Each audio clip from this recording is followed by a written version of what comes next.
Rahasia Shalom. Tema firman Tuhan pada malam ini, rahasia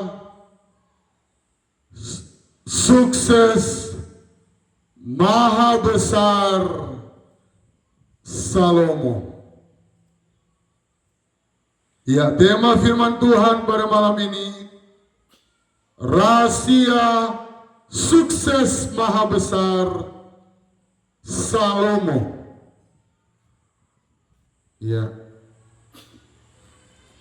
Bu Gembala bisa catat. Ya, saudara yang Tuhan Yesus kasihi,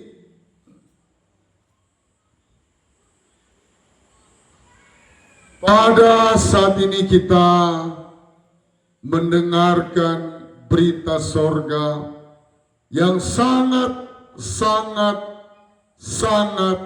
luar biasa. Kenapa sangat-sangatnya ada banyak? Karena seperti tema malam ini, rahasia sukses maha besar Salomo atau Raja Salomo. Agama lain boleh berkata Sulaiman, tetapi Alkitab mencatat Salomo. Silsilahnya Daud, Salomo, dan Yesus Kristus.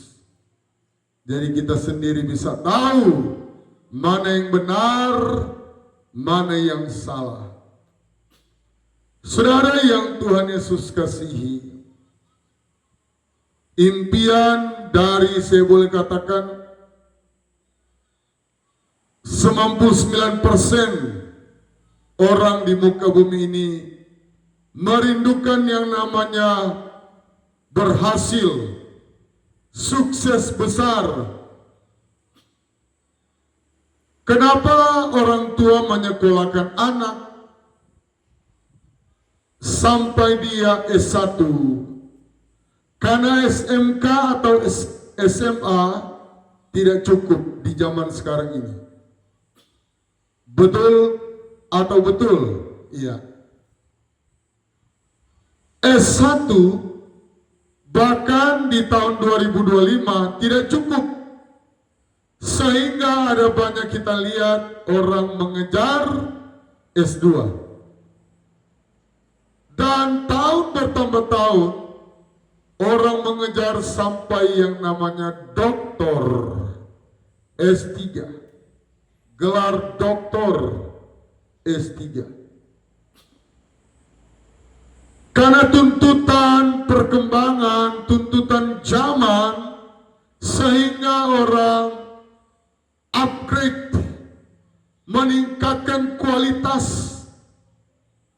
meningkatkan diri, hidup di era yang namanya persaingan, dan bahkan persaingan yang sengit, persaingan yang jahat, kotor, negatif terjadi di hari-hari ini.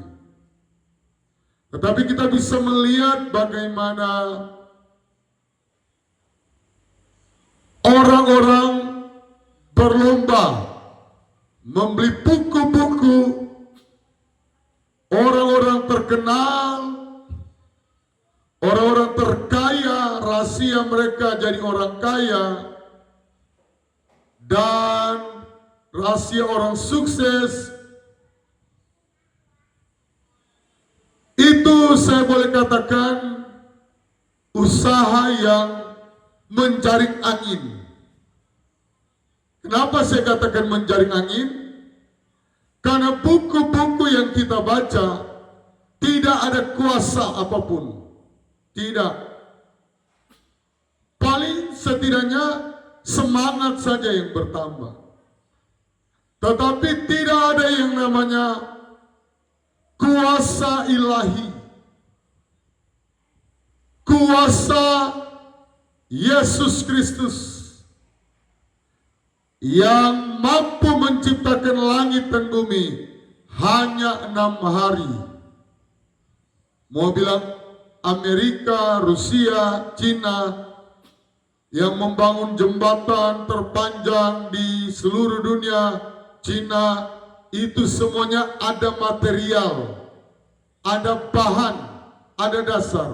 Tetapi Cresceo ex nihilo yang dibuat oleh Yesus dunia ini tanpa ada bahan. Catat ya, orang-orang, robot-robot, semuanya ada material, ada materi, ada bahan, ada unsur, pokoknya ada bahan bakunya.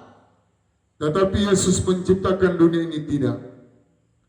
Nah, mari kita akan belajar bersama rahasia maha besar, rahasia suksesnya maha besar. Ya, dicek.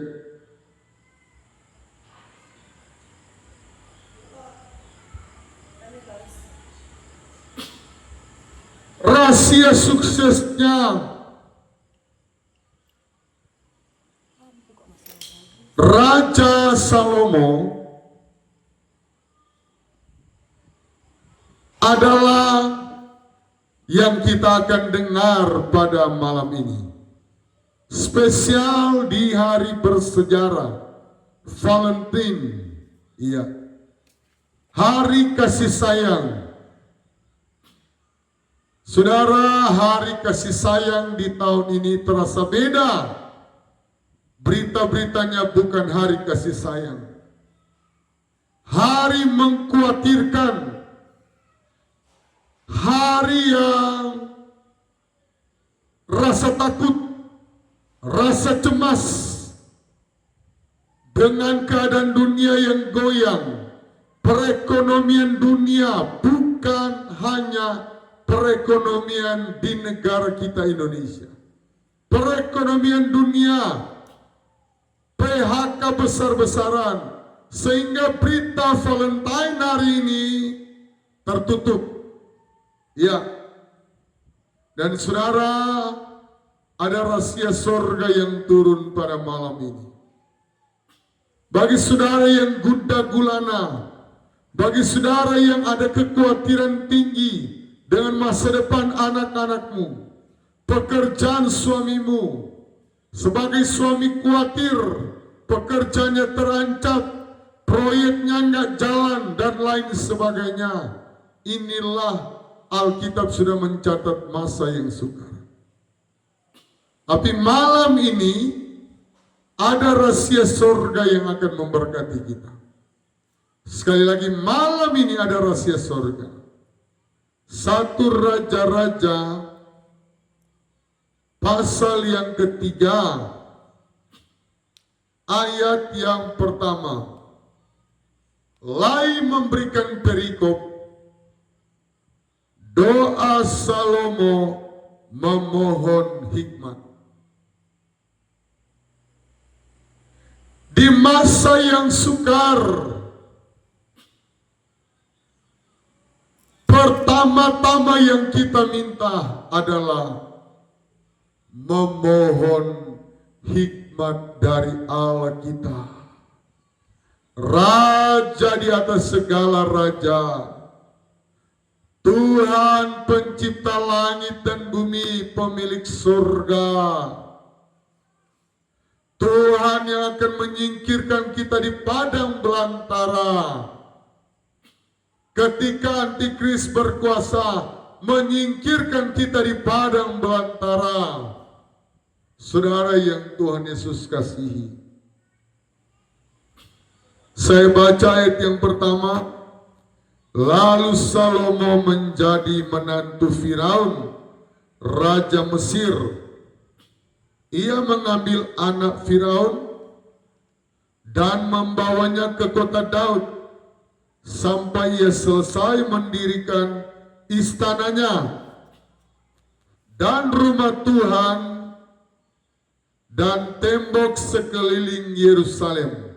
Ayat yang kedua, hanya bangsa itu masih mempersembahkan korban di bukit-bukit pengorbanan Sebab sebelum ada didirikan rumah untuk nama Tuhan sampai pada waktu itu. Jadi Salomo ini sebenarnya tidak sempurna atau jauh dari sempurna. Jauh. Tetapi Tuhan punya kriteria tersendiri. Tuhan punya kriteria tersendiri bagi Salomo dan bagi saya dan bagi saudara.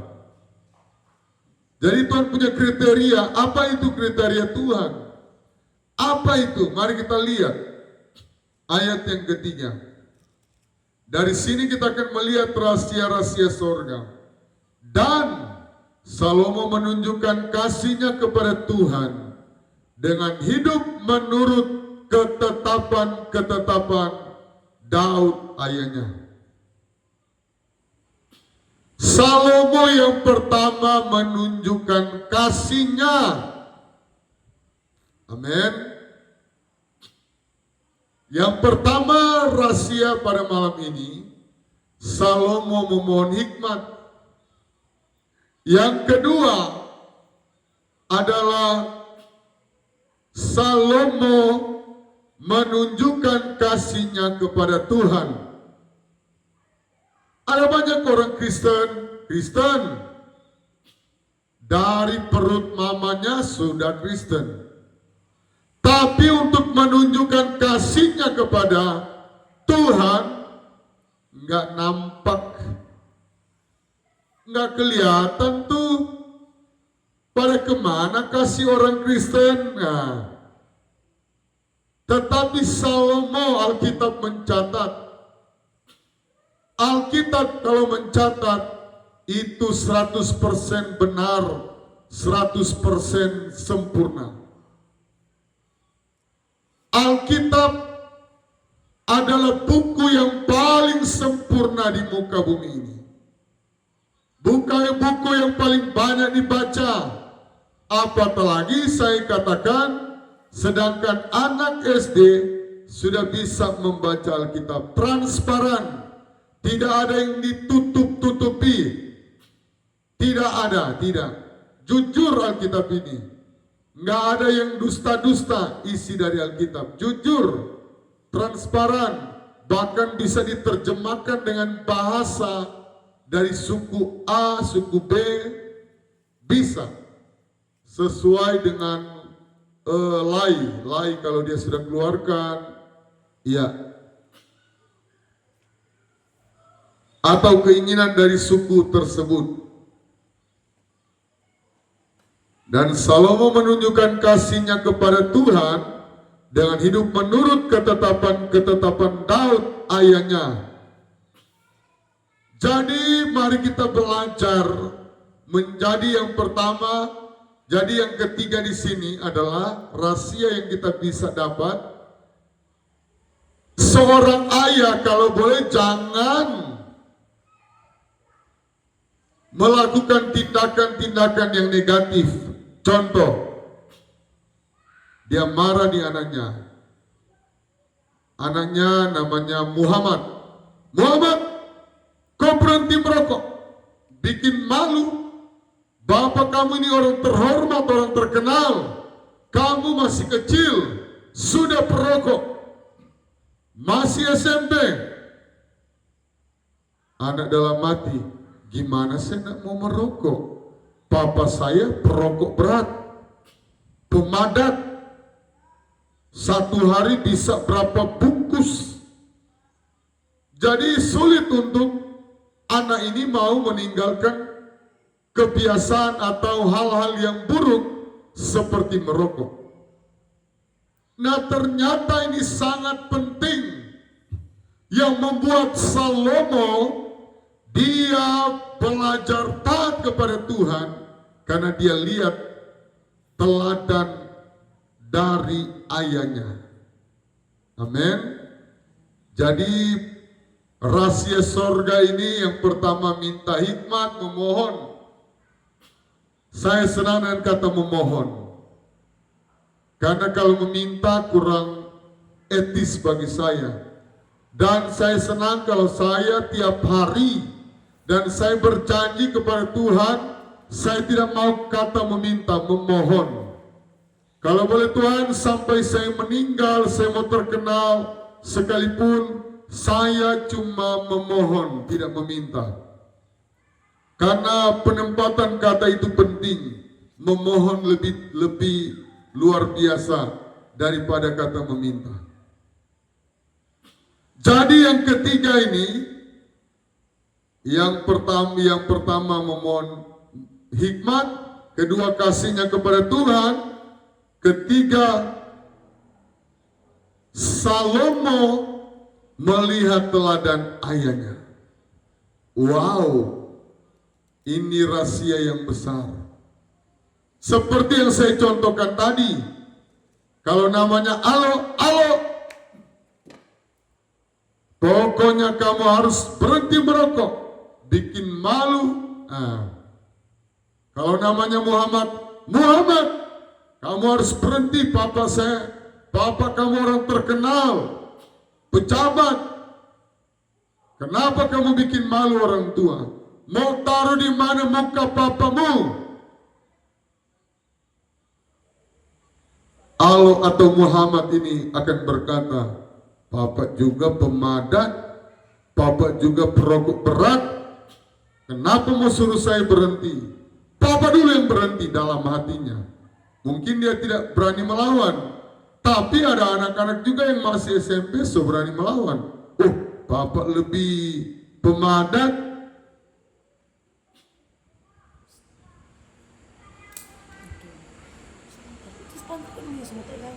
Saudara yang Tuhan Yesus kasihi,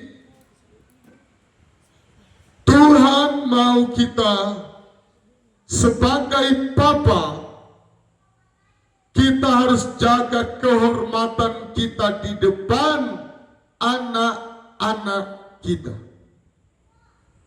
Bukan cuma Papa, Mama. Ada banyak anak-anak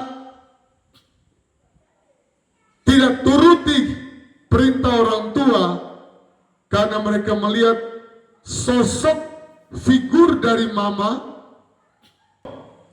Ketika mamanya marah kepada anaknya, Muhammad, alo, kenapa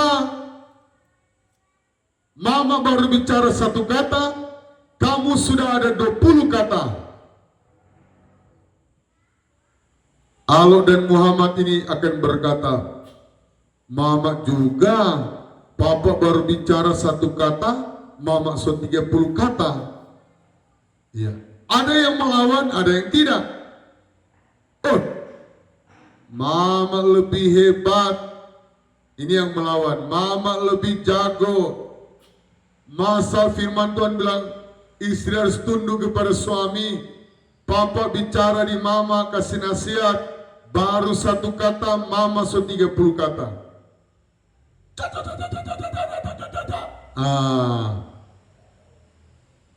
Nah ini teladan yang Salomo membuat dia sukses maha besar. Nanti kita lihat kenapa saya berikan tema suksesnya maha sukses. Maksud saya maha sukses. Dan juga boleh katakan raja yang maha besar selain Tuhan, ya, dalam tanda petik selain Tuhan Yesus. Iya. Di bawah Tuhan Yesus. Tetapi dalam konteks manusia, Salomo ini yang bisa menandingi saya kira cuma Daud. Tetapi selain itu raja-raja di muka bumi. Kenapa Salomo walaupun dia pintar, tetapi dia tidak mampu menyamai ayahnya, karena ayahnya yang Tuhan bilang ulang-ulang di sini. Ini yang penting. Ya. Kasihnya kepada Tuhan dengan hidup menurut ketetapan Daud ayahnya. Iya. Jadi Daud, karena faktor Daud, faktor orang tua. Ada banyak anak-anak pendeta diberkati, saya kasih nasihat di anak-anak saya bilang, coba kamu lihat gembala A, dia diberkati dengan luar biasa karena orang tuanya sudah menabur banyak sekali, tidak dapat dikatakan oleh manusia. Jadi nggak heran, seperti yang terjadi dengan Daud dan Salomo. Penderitaan Daud untuk mengasihi Tuhan banyak sekali, bukan tanpa dasar, bukan simsalabim, bukan jadi kaya raya.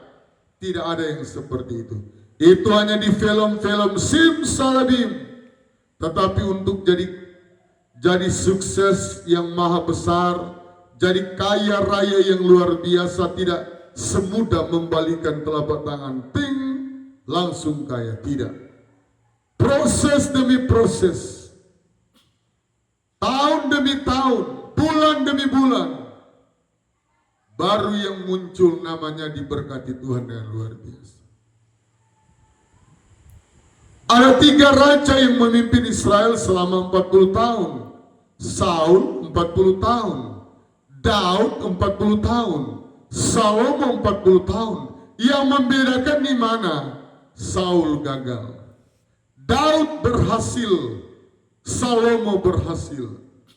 Kedua raja ini antara papa dan anak membukukan sejarah yang luar biasa di dalam Alkitab. Bahkan dalam perjanjian baru, Yesus anak Daud, kasihanilah aku.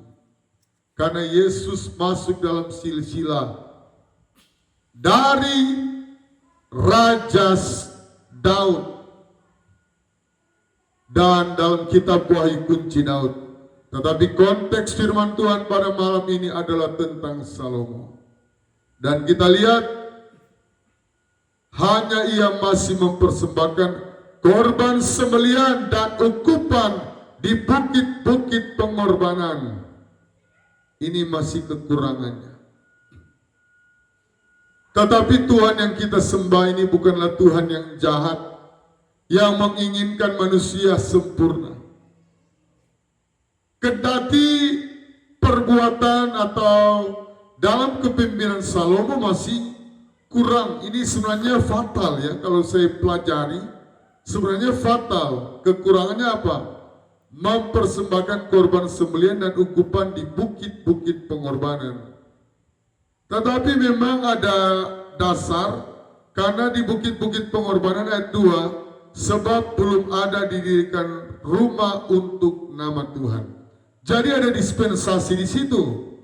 Nah, ayat yang keempat, pada suatu hari raya pergi ke Gibeon untuk mempersembahkan korban, sebab disitulah bukit pengorbanan yang paling besar. Jadi kenapa Salomo ke situ? Salah satunya korbannya besar sekali, jadi membutuhkan tempat yang besar. Yang keempat, rahasia sorga, rahasia sukses maha besar Salomo adalah pengorbanannya yang besar. Seimbang. Ada terlalu banyak orang Kristen yang saya lihat langsung dengan mata saya ini. Saya lihat langsung. Kenapa? Berkorbannya kecil sekali, maunya lihat dapat berkat besar. Tidak ada yang seperti itu. Itu hanya di film sinetron, film-film Indosiar, film-film SCTV, film-film RCTI. Menderita sedikit, tiba-tiba sudah jadi kaya. Nah, itulah film-film Indosiar. Disiksa oleh orang, dipukuli babak belur, tiba-tiba langsung jadi kaya. Hanya di cerita film-film atau fiktif, tidak ada. Jadi dia, sebab disitulah bukit pengorbanan yang paling besar. 1.000 korban bakaran dipersembahkan Salomo di atas mezbah itu. Korban yang besar. Titik awal Tuhan jatuh hati kepada Salomo. Jadi kalau ada yang berkata, oh, Pak Pendeta, kenapa khotbahnya berkat terus? Habis firman Tuhan banyak bercerita tentang berkat baru diberkati. Banyak menceritakan, boleh bilang hampir 100% orang yang tahu berkorban diberkati. Kan gak mungkin gak adil Tuhan kita, oh berkorban besar baru dia tidak diberkati. Bahkan ada yang lucu di pelayanan kami, sampai hari dia berdoa begini. Ketika ditunjuk doa persembahan untuk selesai firmankan, liturginya pada umumnya kita akan membawa korban persembahan, tetapi sebelum itu yang akan mendoakan firman, biasanya kalau pendeta menunjuk kepada jemaat, kalau di liturgi karismatik seperti itu, kami mohon didoakan oleh Ibu Christine. Ya, nama Ibu Gembala Ibu Christine. Saya nggak mau panggil nama orang karena takutnya tersinggung ya. Ibu Christine, Tuhan, mari Tuhan memberkati korban kami, kecil besar Tuhan sama ratakan. Wah, ini yang PR besar bagi kami. Jadi dalam doanya isinya, orang yang memberi besar atau kecil Tuhan sama ratakan. Ini saya hampir mau pingsan ya. Tidak ada di Alkitab yang seperti itu. Kalau dia memberi kecil, Alkitab mencatat kecil. Bahkan barang siapa yang tidak menabur, tidak menuai. Tetapi saya tidak melebar ke sana karena konteksnya tidak ke situ, tidak tentang pengorbanan. Tetapi pengorbanan ini adalah ternyata pintu utama Tuhan tersentuh hati Tuhan. Pengorbanan yang besar. Karena saya pelajari di akhir zaman, orang-orang yang suka berkorban semakin kecil, semakin menipis, semakin kurang, bahkan saya boleh katakan semakin langka.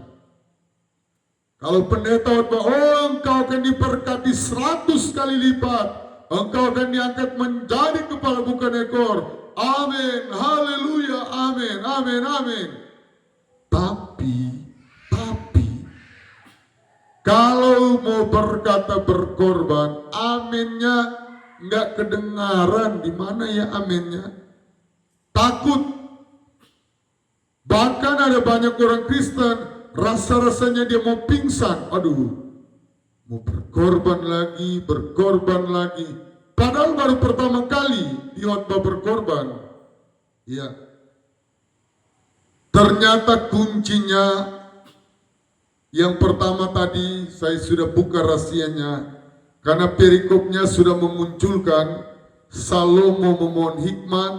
Yang kedua, Salomo membuktikan kasihnya. Yang ketiga, dia melihat teladan dari papanya. Yang keempat adalah Salomo suka berkorban. Besar. Alkitab mencatat Salomo bukit pengorbanan yang paling besar. Jadi pengorbanannya 1000 ini sangat luar biasa. Adima. Jadi bisa jadi orang-orang yang berkorban seperti itu langka, kurang atau tidak ada, atau hanya Daud. Ya hanya Daud. Ya Daud juga terkenal dengan suka berkorban. Mungkin hanya dia dengan papanya. Iya. Di Gibeon itu Tuhan menampakkan diri kepada Salomo dalam mimpi. Pada waktu malam berfirman Allah, mintalah apa yang hendak kuberikan kepadamu. Ayat 6. Lalu Salomo berkata, engkaulah yang telah menunjukkan kasih setiamu yang besar kepada hambamu Daud ayahku. Sebab ia hidup di hadapanmu dengan setia. Yang pertama, Salomo mengakui bahwa bapaknya hidup dengan setia. Yang kedua, benar. Yang ketiga, jujur terhadapmu.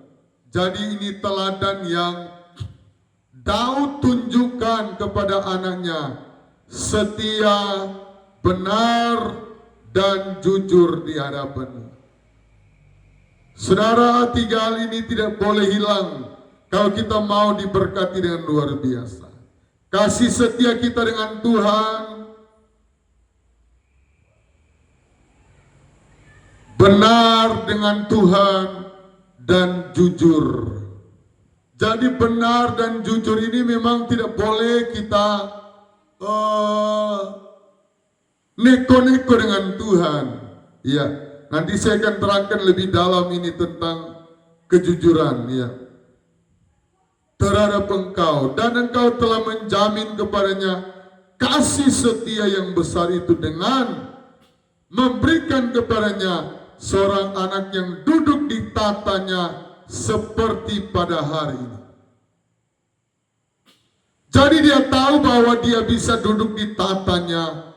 Orang nomor 1 di Israel adalah karena peran 100% dari ayahnya. Dia tahu, dia sadar. Jadi ini orang Kristen yang kelima yang kita bisa lihat, yaitu kita juga harus sadar diri. Siapa yang membuat kita terangkat? Banyak kali kenapa Tuhan tidak berkati orang Kristen? Karena gembalanya dia tidak hargai lagi. Baru naik sedikit, dia selalu pada penggembala yang mendoakan. Ini, saya bukan gila hormat, nggak perlu saya dihormati. Tetapi ini rahasia surga yang harus Tuhan suruh saya sampaikan untuk memberkati pemirsa. Karena kalau saya mau cari hormat, Tuhan akan marah. Dan saya tidak akan pernah diurapi lagi oleh Tuhan. Saya tidak akan pernah dipercayai lagi oleh Tuhan. Sehingga motivasi kami melayani bukan cari hormat. Tetapi ini penjabaran, penjelasan dari konteks firman Tuhan pada malam ini. Jadi kita harus mengerti, bukan kami gila hormat, tidak. Tetapi sesuai dengan firman Tuhan yang kita baca. Sebab ini ya, dia hidup dengan setia, benar, jujur terhadap engkau. Dan engkau telah menjamin kepadanya kasih setia yang besar itu dengan memberikan kepadanya seorang anak yang duduk di atas tatanya seperti pada hari ini. Ayat 7. Maka sekarang ya Tuhan, Allahku, engkaulah yang mengangkat hambamu ini menjadi raja menggantikan Daud ayahku. Dia tahu segala hormat, segala pujian, segala pengagungan hanya bagi Tuhan Raja di atas segala raja. Tidak ada yang lain, termasuk saya yang berdiri. Tujuan saya tidak ada 0,1%. Saya mau berdiri mencari kehormatan di atas mimbar ini. Karena moto saya, prinsip saya, membuka tali kasut pun saya cuma hamba, aku tidak layak. Budak, dolos, budak ya, saya cuma budaknya Tuhan. Saya tidak lebih dari budak, tidak lebih saya. Jujur, saya tidak mau mencari kehormatan di mimbar ini. Hanya kehormatan tertuju kepada Yesus Kristus, bukan kepada saya. Dan saya dan istri saya, Ibu Gembala sudah berjanji, kalau seandainya kami terkenal, kami tidak akan mau mencari kehormatan pribadi kami. Kami sudah bernasar itu dengan Tuhan. Ya. Ayat 7, ya Tuhan Allahku, Engkaulah yang mengangkat hamba-Mu ini menjadi raja menggantikan Daud ayahku, sekalipun aku masih sangat muda. Sadar diri, berikut ini sadar diri. Dan yang keenam adalah sadar diri dan tahu diri. Ya, tahu diri bahwa aku ini, pertama sadar dengan tahu diri beda. Kalau sadar, dia menyadari bahwa hanya karena Tuhan. Kalau dia tahu diri bahwa berarti dia masih sangat muda. Jadi saya mau ajak pemuda remaja yang nonton, yang dengar firman Tuhan ini, jangan engkau minder. Tokoh 90% tokoh-tokoh Alkitab dari latar belakang orang yang masih muda belia. Ini Alkitab mencatat loh, sangat muda. Amin. Daud juga masih kemerah-merahan, sama. Jadi 16-17 tahun mereka sudah dipromosikan Tuhan.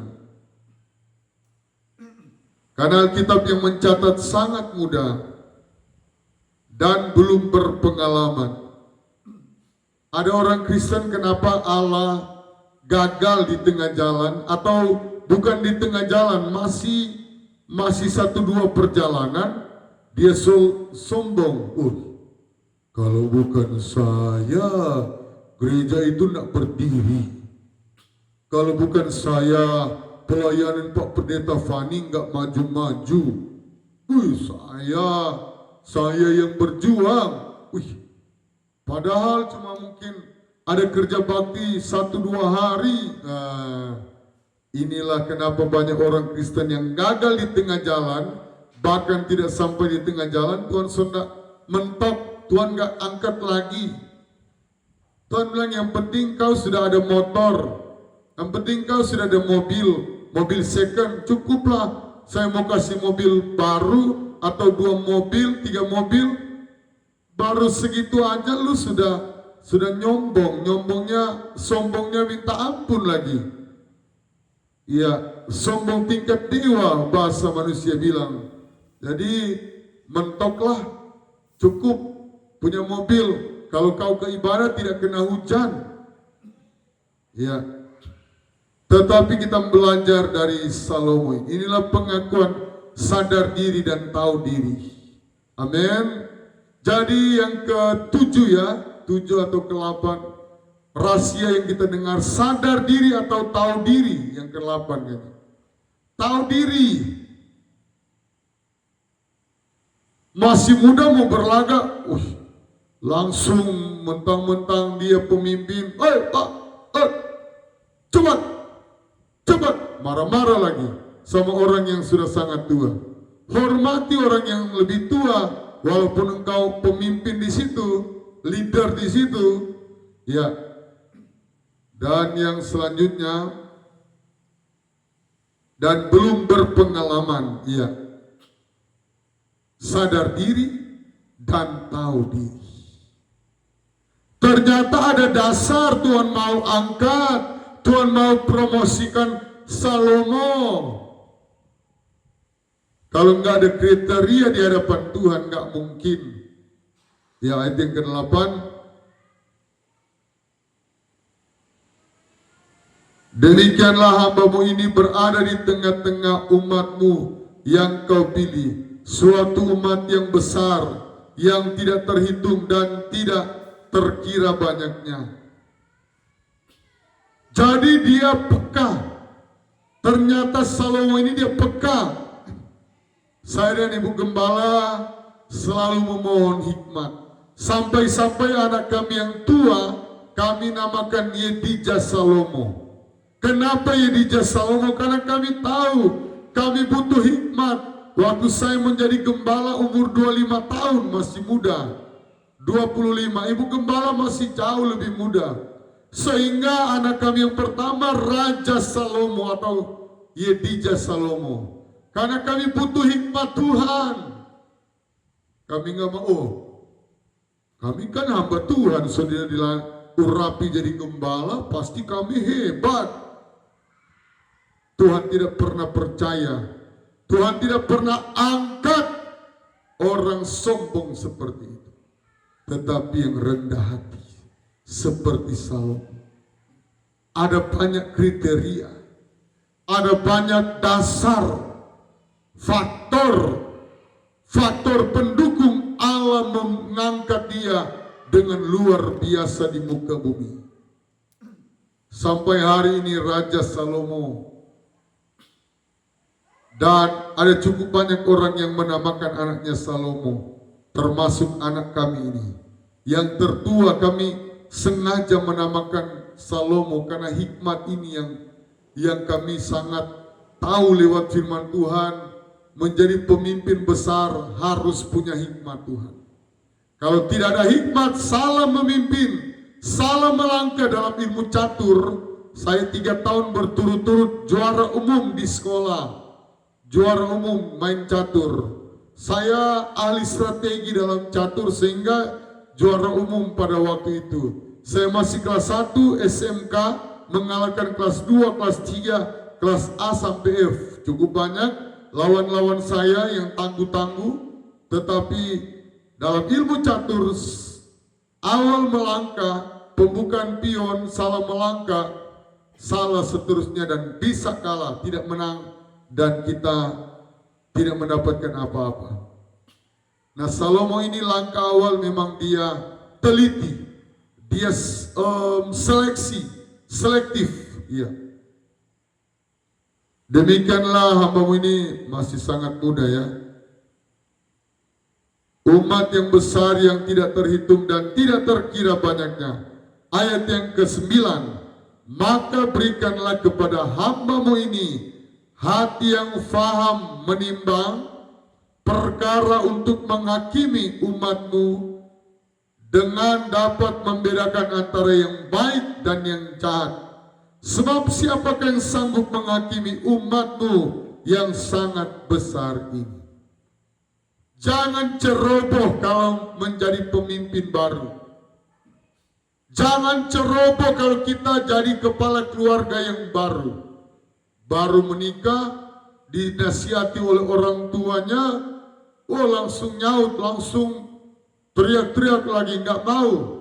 Saya sudah besar, saya sudah menikah, saya bisa urus rumah tangga saya sendiri. Akhirnya papanya diam, mamanya diam. Anaknya baru orang tua baru 1 kalimat, anaknya 100 kalimat, terpaksa mengalah untuk menang. Daripada cekcok orang tua dengan anak. Tetapi Salomo sadar diri dan tahu diri. Sadar dari Tuhan, saya mendapatkan jabatan yang terbesar ini. Tahu diri, masih muda, sangat muda, dan belum berpengalaman. Aku masih ting-ting dan masih ting-tingnya, belum berpengalaman. Itu lagu-lagu dunia ya. Nah saudara yang saya kasih dalam nama Tuhan, ayat yang selanjutnya, ayat 10. Lalu adalah baik di mata Tuhan bahwa Salomo meminta hal yang demikian. Wow, Tuhan terpesona, Tuhan terpesona dengan doa Salomo. Terpesona Tuhan. Intinya kalau kita mau menghadap Tuhan, meminta doa, meminta pergumulan, jangan neko-neko. Jangan dong minta A, ternyata mulut kita A, hati kita set. Tuhan, kalau saya, ini contohnya, kalau saya diberkati saya lebih setia. Ternyata baru diberkati setengah tahun, 6 bulan, dia sudah berubah. Sudah ke kiri, sudah ke kanan, kata firman Tuhan. Neko-neko, sudah macam-macam. Baru diberkati 1 tahun, Ternyata bapak itu sepergi ke bar,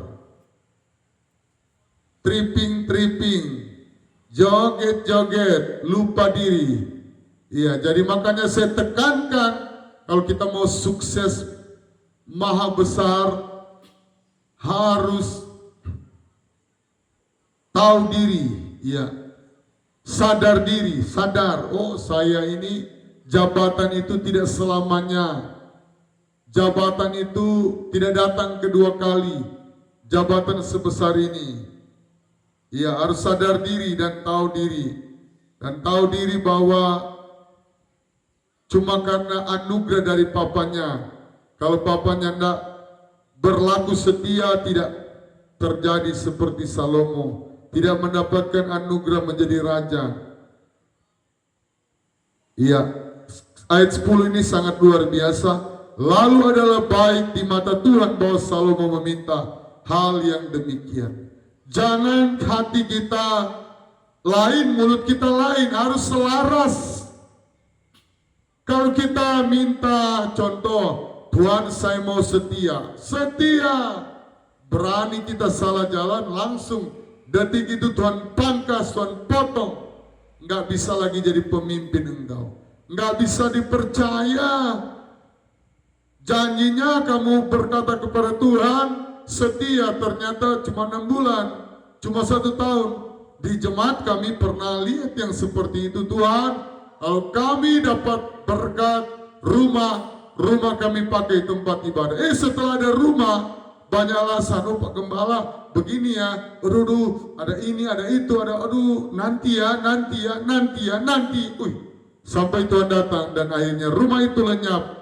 Mobil itu lenyap, mobil juga dapat, mobil baru, bukan second, mobil yang lumayan mahal, rumah yang lumayan besar, tapi dia berubah dalam sekejap itu Tuhan ambil.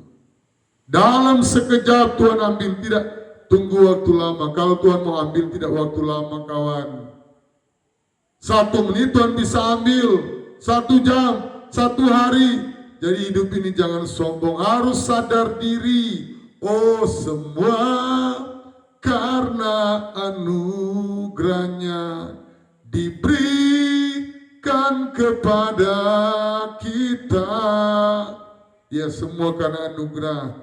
Karena kepercayaan Tuhan saya bisa berdiri, saya jadi gembala, saya bisa dihormati oleh orang lain, saya bisa duduk di depan dalam acara-acara. Ya sadar diri dan tahu diri bahwa saya tidak punya skill yang seperti orang lain. Latar belakang pendidikan saya tidak sehebat orang lain. Itulah tahu diri. Dan ayat yang ke-11, jadi berfirmanlah Allah kepadanya, oleh karena engkau telah meminta hal yang demikian dan tidak minta umur panjang atau kekayaan atau nyawa musuhmu, melainkan pengertian untuk memutuskan hukum. Iya, dia ternyata ada hal-hal yang esensi, yang penting yang dia tidak minta, yang dicatat, yang Tuhan sendiri berkata. Jadi berfirmanlah Allah kepadanya, oleh karena engkau tidak meminta hal yang demikian, tidak meminta, ini umur panjang, siapa yang tidak mau? Umur panjang. Yang kedua kekayaan, yang ketiga nyawa dari musuhmu. Pada zaman itu nyawa dari musuh itu penting karena hidup dalam peperangan. Dan saya mau katakan, satu-satunya raja yang tidak pegang alat perang dalam sejarah Alkitab cuma Salomo. Yang dia pegang apa? Hikmat yang Tuhan taruh. Semua raja-raja di muka bumi takut, gentar. Bahkan mereka bukan hanya takut dan gentar, mereka datang membawa upeti. Nggak disuruh, nggak diajak. Bangsa lain bawa upeti ya, nggak. Di zaman sekarang kalau orang mau kasih sesuatu ke presiden pasti ada imbalan timbal balik, kerjasama. Harus ada tanda tangan, harus ada materai, kerjasama bilateral antara 2 negara. Tetapi inilah hikmat yang Tuhan berikan. Di akhir zaman masa yang sukar, masa perekonomian goyang, Amerika goyang keuangannya, Cina goyang keuangan negara-negara besar, superpower. Indonesia kena dampak juga. Ancaman PHK besar-besaran. Ini sementara terjadi di dunia, bahkan di negara kita sendiri. Mari kita doakan. Orang-orang Kristen saya selalu ajak berdoa bagi bangsa ini. Bukan kita mencela, tetapi kita mendoakan bangsa kita ini, pemerintah kita ini. Ayat yang selanjutnya,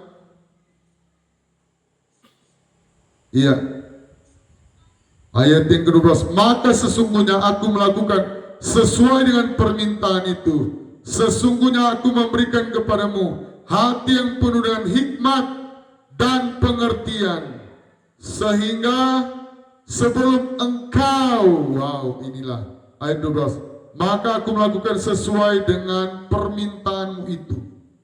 Saudara, ayat 12 ini luar biasa.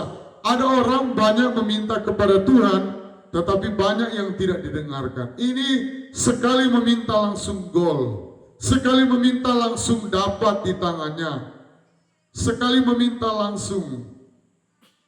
Tuhan bilang, minta sekarang, cepat. Saya nggak sabar untuk menjawab. Karena apa? Tuhan tersentuh. Dia memohon, dia kasih senang Tuhan di hati. Dia bawa pengorbanan yang sangat besar, korban materi, korban keuangan. Kalau berbicara korban duit di hari-hari ini sudah semakin langka. Catat ini yang saya katakan, bahwa sekarang orang berkorban, perpuluhan saja orang tidak mau. Perpuluhan itu yang jelas-jelas milik Tuhan. Tetapi Salomo dia memberikan kekayaan, dia memberikan materi yang begitu besar. Saya belum mencatat dan saya tidak, saya belum mencatat lah berapa besar kekayaan yang Salomo persembahkan pada waktu itu.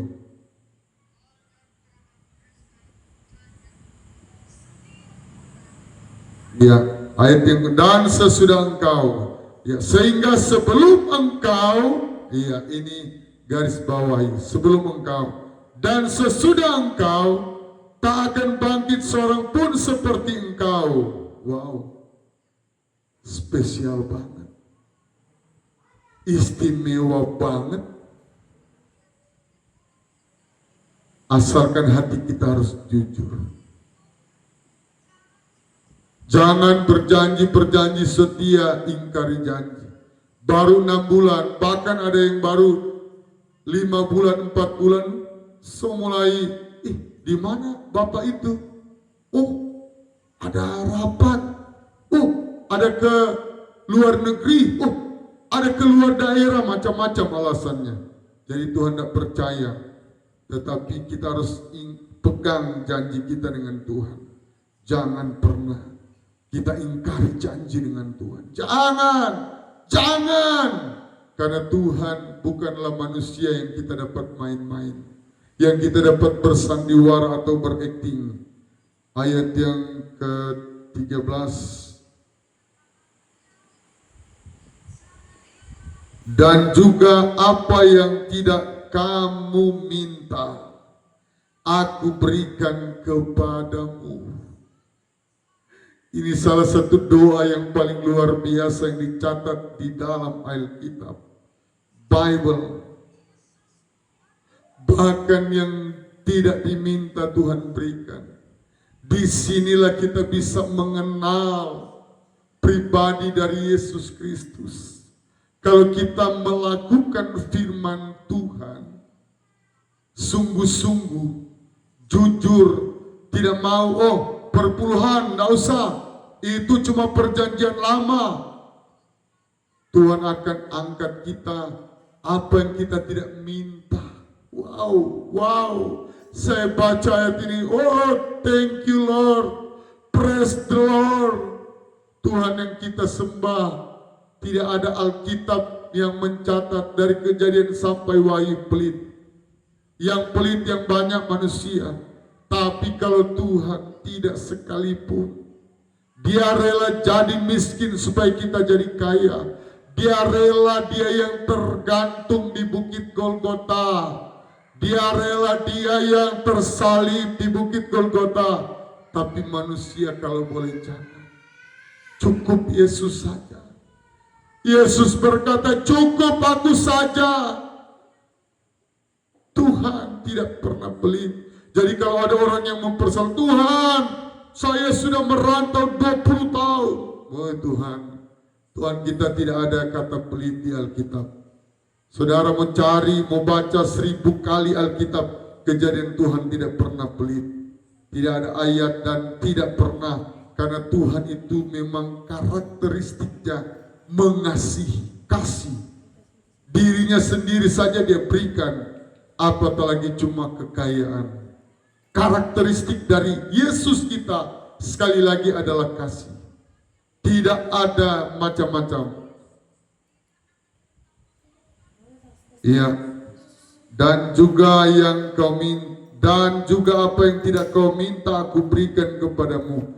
Baik, ini kekayaan.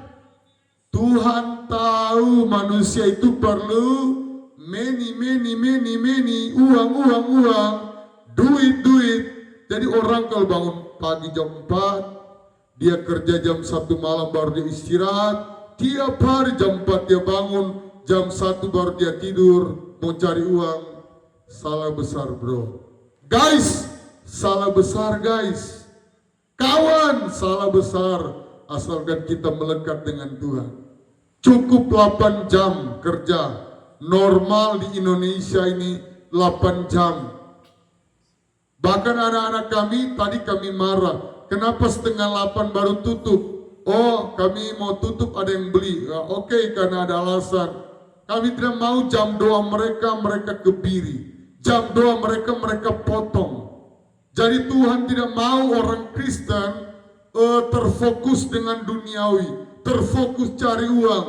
Ayat ini sangat-sangat luar biasa, sangat powerful, sangat ajaib, sangat dahsyat. Yang tidak minta saja Tuhan beri, apatah lagi yang kita minta. Asalkan hatimu jujur ke tidak, asalkan pikiranmu jujur ke tidak.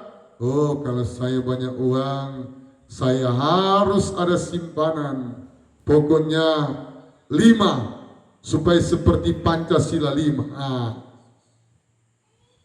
Saudara, pasti Tuhan tidak akan pernah berkati sampai engkau meninggal.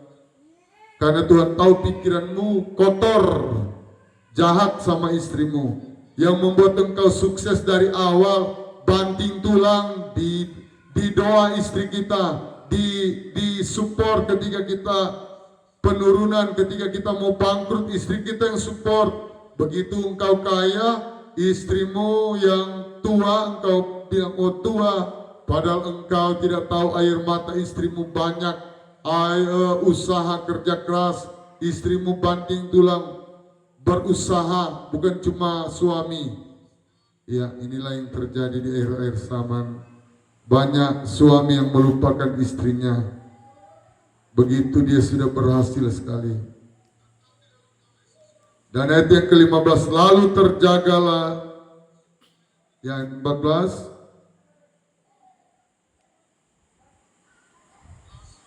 dan jika engkau hidup menurut jalan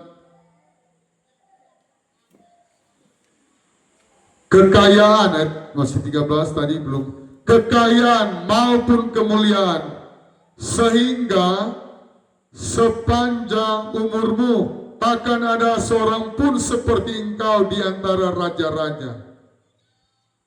Di antara raja-raja tidak ada yang seperti engkau. Sepanjang umurmu takkan raja-raja seperti engkau. Wow, dipuji-puji terus. Wow, ini memang spesial sekali ini Raja Salomo. Siapa yang tidak tahu kekurangan dia? 700 istri, 300 gundi. Wow. Saudara, Tuhan sebenarnya ini bukanlah Tuhan yang otoriter. bukan Tuhan yang menciptakan manusia seperti robot, langsung tindis remote A, B, tetapi free will, kehendak bebas. Iya, sepanjang umurmu. Jadi kekayaan Tuhan berikan, kemuliaan, sehingga sepanjang umurmu takkan ada seorang pun seperti engkau di antara raja-raja. Ayat 14. Dan jika engkau hidup menurut jalan yang kutunjukkan dan tetap mengikuti segala ketetapan dan perintahku, sama seperti ayahmu Daud, maka aku akan memperpanjang umurmu. Wow, ini bonus yang tiada taranya. Kemuliaan, umur panjang, kekayaan. Yang pertama tadi, dia punya bonus-bonus kekayaan, kemuliaan. Ayat yang ke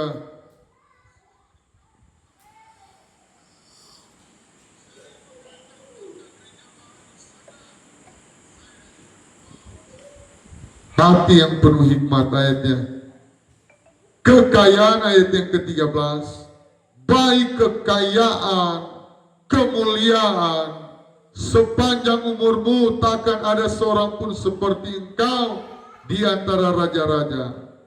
Dan jika engkau hidup menurut jalan yang kutunjukkan dan tetap mengikuti segala ketetapan dan perintahku, sama seperti ayahmu Daud, maka aku akan memperpanjang umurmu. Wow, ini berkat yang sempurna.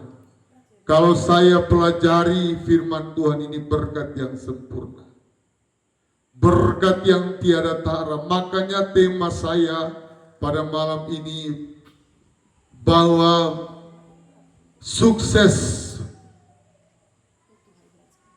maha sempurna Salomo, sukses maha besar, sukses maha besar Salomo. Rahasia sukses maha besar Salomo. Saya memakai kata maha karena ini adalah kesuksesan yang seperti Daud, Raja Daud ayahnya. Karena Tuhan selalu sebut-sebut Daud.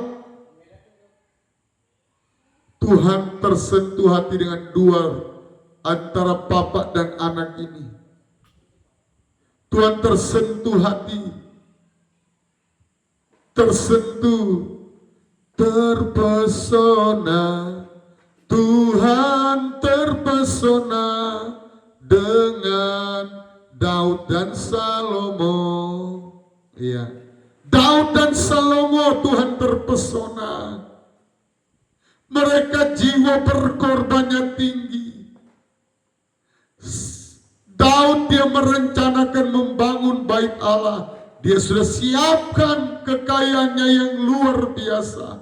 Sehingga waktu Salomo yang dipilih Allah, Tuhan berkata, Daud, engkau terlalu banyak menumpahkan darah tanganmu, sehingga Salomo yang akan mendirikan rumah Tuhan. Dia sudah mempersiapkan, dia sudah setting. Dia tidak, orang kadangkala melihat gereja, aduh enggak bawa uang, aksi 5 menit, aduh enggak bawa uang, padahal sudah tahu. Dia tidak mempersiapkan dari rumah. Atau orang jalan pasar, aduh tidak ada uang, padahal uangnya ratusan juta bahkan miliar. Tetapi Daud tidak, Salomo tidak. Karakteristik untuk berkorban harus kita miliki untuk mencapai sukses yang maha besar. Kami sudah berjanji dengan Tuhan, kalau Tuhan berkati kami dengan materi, kami mau seperti dua tokoh ini Tuhan. Kami mau mempermuliakan nama Tuhan dengan harta benda kami, tubuh roh jiwa kami. Tidak tanggung-tanggung 6 anak kami, berapapun anak, dan kami sudah tutup. Tuhan, kami cuma merencanakan 4, Tuhan kasih 6 anak, dan semuanya kami sudah nasarkan. Dan ayat yang terakhir, ayat yang ke-15, lalu terjagalah Salomo, ternyata ia bermimpi. Sekembalinya ke Yerusalem, berdirilah di hadapan tabut perjanjian Tuhan, dipersembahkannya korban-korban bakaran, korban-korban keselamatan. Kemudian ia mengadakan perjamuan bagi semua pegawainya. Dia membuat syukuran, jadi dia langsung bertindak. Kenapa ada orang Kristen yang tidak diberkati Tuhan? Waktu pengumuman di gereja, oh Pak Pendeta, panitia nanti minggu depan ya kalau sudah gajian. Begitu sudah gajian dia tunda, oh nanti bulan depan ya. Begitu sudah bulan depan, nanti tahun depan ya. Tapi Salomo tidak tunda-tunda. Kalau dia sudah bernasar saat itu juga, dia langsung bawa korban. Saudara, korban. Jadi korban materi, korban uang dalam pelayanan, itu adalah sangat menyenangkan Tuhan. Yang tidak mau silakan. Tapi ini firman Tuhan saya sampaikan. Saudara yang tolak silakan, saya enggak paksa. Sorry ya, saya tidak paksa. Tetapi yang mau diberkati, lakukan apa yang dilakukan oleh firman Tuhan. Lakukan apa yang dikatakan yang dilakukan oleh Raja Salomo. Korban, dipersembahkannya korban-korban bakaran dan korban-korban keselamatan. Korban-korban bukan sedikit, bro. Banyak, terlalu banyak sehingga Tuhan tersentuh. Saudara, bukan Tuhan yang kasihkan kekayaan, tapi Tuhan cuma uji. Katakan di kiri kanan kalau ada 2-3 orang yang mendengar, pemirsa, Tuhan cuma uji hatimu. Tuhan cuma uji pikiranmu, mau tidak mengasihi Tuhan seperti Salomo pada awal. Dan ayat yang ketiga, dan Salomo menunjukkan kasihnya kepada Tuhan. Kita menunjukkan ke tidak? Banyak orang Kristen tidak menunjukkan, tapi maunya, oh Tuhan saya mau mobil baru kah? Saya mau jabatan tinggi kah? Saya mau Tuhan anak-anak saya kalau boleh semuanya ada tanah, ada properti, ada ini, ada itu, ada ini, ada itu, ada banyak sekali, tapi nggak mau berkorban. Bagaimana Tuhan mau berkati? Dan sekali lagi, ia mengadakan perjamuan bagi semua pegawai-pegawainya. Dia berbagi berkat, dia mengucap syukur. Jadi membagi berkat ketika engkau diberkati. Belajar menabur. Ini Salomo belum diberkati kekayaan melimpah, tapi dia sudah belajar menabur. Jangan tunggu engkau diberkati. Di akhir khotbah saya, jangan tunggu engkau diberkati melimpah baru engkau menabur. Saya bilang kepada Ibu Gembala, kalau kita belum diberkati keuangan, kita masih mesti menabur. Menabur. Banyak, perbanyak. Dan berkat Allah seperti Raja Salomo tidak menutup kemungkinan datang kepada pemirsa channel YouTube ini. Kita berdoa. Bapa yang kami panggil dalam nama Tuhan Yesus Kristus, berkati channel YouTube ini, berkati pemirsa yang setia mendengar firman Tuhan yang disampaikan pada malam ini. Firman Tuhan yang luar biasa, rahasia sukses maha besar Salomo. Salomo adalah raja yang sangat luar biasa. Oh, orang-orang tidak disuruh bawa harta benda yang melimpah. Dari semua negara, seluruh dunia membawa upeti kepada Salomo. Hartanya tidak tanggung-tanggung, menjadi raja terkaya di muka bumi. Alkitab mencatat sebelum dan sesudah dia. Bahkan dia bisa melebihi kekayaan dari papanya. Tetapi karena papanya dia menjadi kaya raya seperti itu. Biarlah ada kerjasama antara orang tua dengan anak untuk melihat pekerjaan Tuhan. Jangan menutup mata dengan pekerjaan Tuhan. Mari kita ada karakteristik untuk memberi, menopang, meringankan, membantu. Sehingga Tuhan terpesona, Tuhan jatuh hati seperti Salomo. Haleluya, amin.